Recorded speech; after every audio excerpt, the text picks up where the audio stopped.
Turn now to Emma Janes with MediaWatch. Good evening to you, Emma. Hi there.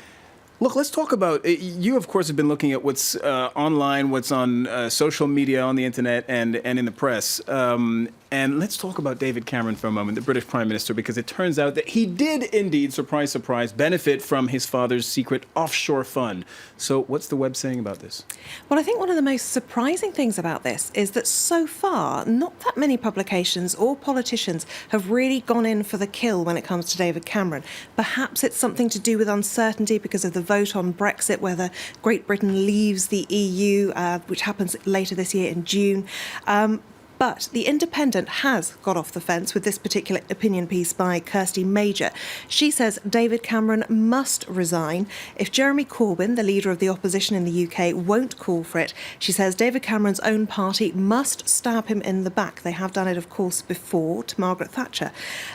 She says, I say it again as it bears repeating, what does a man have to do around here for one single call for resignation?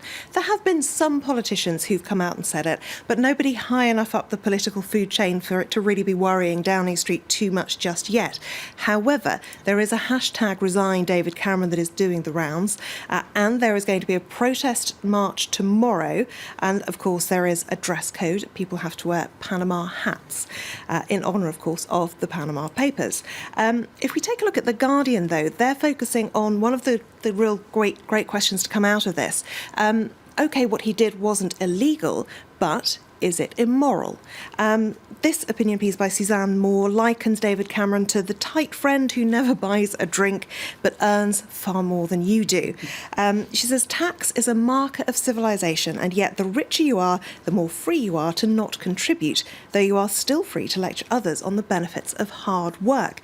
And of course, this comes on top of a lot of benefit cuts to some of the most vulnerable groups in the United Kingdom in recent weeks. There have been a lot of controversy over all this. In particular, those hit hardest are the disabled, who've seen cuts to their benefits. They've seen cuts in aids and appliances that they can get for their homes to enable them to live an ordinary life.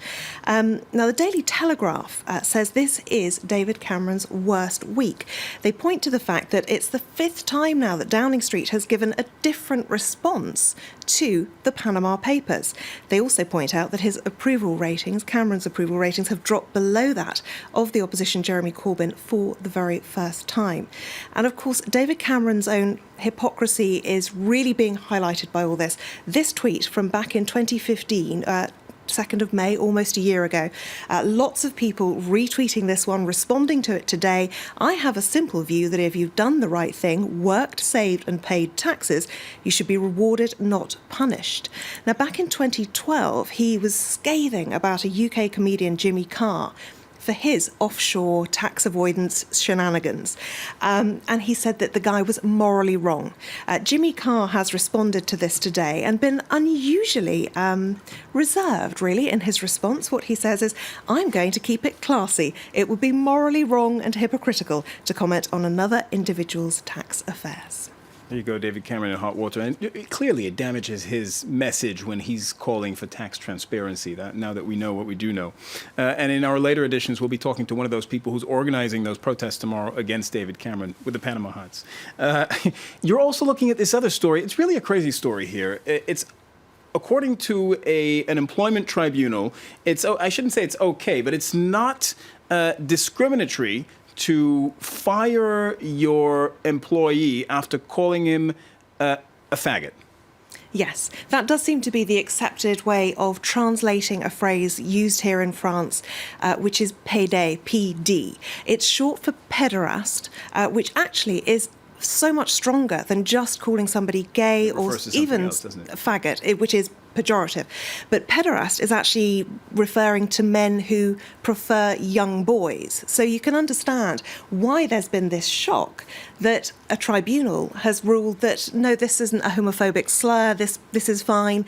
And their logic, which is kind of strange to say the least, they say it's not homophobic because hair salons often employ gay men. Because, of course, this is all about a hairdresser who'd been in a hair salon for a month and he's fired. Exactly. And that's the context that he called in sick, and then he received by mistake a text message from his boss. We do have, I'm hoping if my mouse will work, I can show you the content of that text. What she said is, I'm not going to keep him. I don't have a good feeling about this guy. He's a faggot. They're all... And then there's not really a very good English way to translate that I can use on television. Well, it's rude. But we'll just say they're all awful. So how does that become non-discriminatory, where she's basically lumping together all gay people as being awful? And it's a very strong word for that. So it is interesting. Pink News reporting on this one, of course, as well. They also have gone with the translation of the word as faggot, but it is so much stronger than that. French Twitter has, of course, fought back with some jokes.